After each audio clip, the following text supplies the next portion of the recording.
so. So is there something that you would like to work on, anything that comes to mind? It could be anything at all. That I want to do, or? Yeah, you might want to do, you might want to change, or learn faster, read faster, tend to dwell on individual subject matter, and I've got large amounts of information to take on.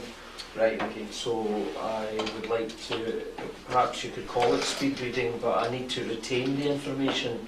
I don't want to just read it quickly. I want to know what I'm reading, so I can sit exams on it and pass it. So comprehension in terms of retaining the information. Right. Language changing, your breathing shifting. I don't know if you know that if your blink rate's increasing, or perhaps if your blink rate stops completely, that you're actually going into, you might just be going into a trance. Did you know that? No. What would it be like if you went into a trance? Peaceful. That's right, it would be peaceful. And how peaceful does it need to get in order for you to drift all the way down? There you go, all the way down. No matter what happens, have you ever noticed that I get reports all the time of people listening to a CD? You know, I give a CD out when some of the weight loss stuff that I do, and they always say, I always fall asleep, they say. And I say, all right, okay, do you? And they say, but do you know what? See, when you count from 1 to 5 and you say, you know, it's time to open your eyes, I always open my eyes. It's like, it's almost as if you kind of shut down to a certain degree, but there's a part of you still listening. So whether your eyes are open, whether your eyes are closed, or whether you think you're in the room, or whether you're somewhere else on a beach somewhere, it doesn't really matter. This kind of process that's going on here is really what you expect from a kind of self-hypnosis process, in terms of connecting the movement of the hand onto whatever you're working on. You see,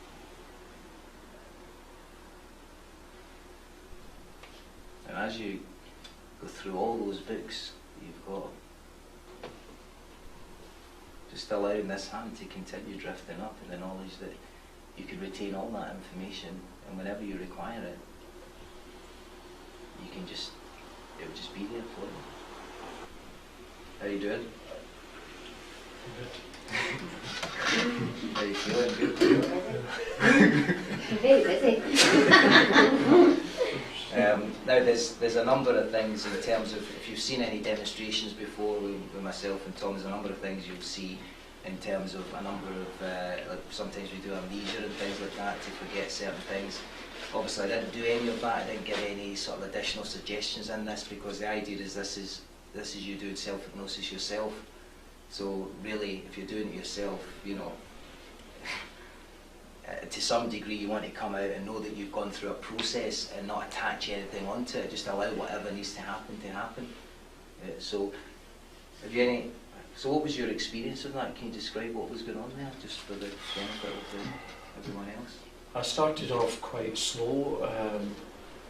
I've got my textbooks in a bundle, and I just saw the overwhelming extent of them, and then I said to you that, but I need to retain the information, and then for some reason they seem to spread themselves out thinner on the table, and then I seem to be able to flick.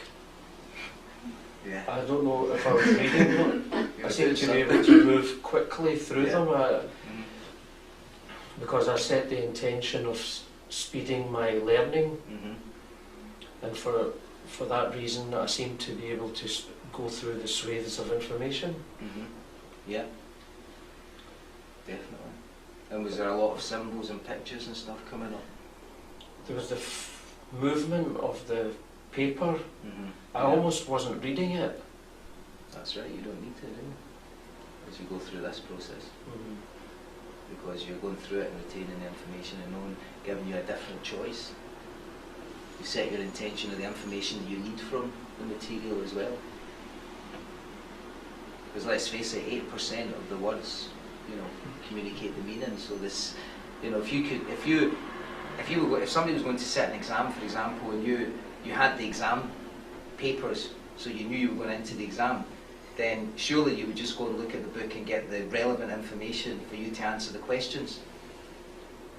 So if you know that 8% contains the meaning of the book, and to some degree your unconscious mind has got a way of going through the information and retaining the information you need, then that's got to be useful in everyday life.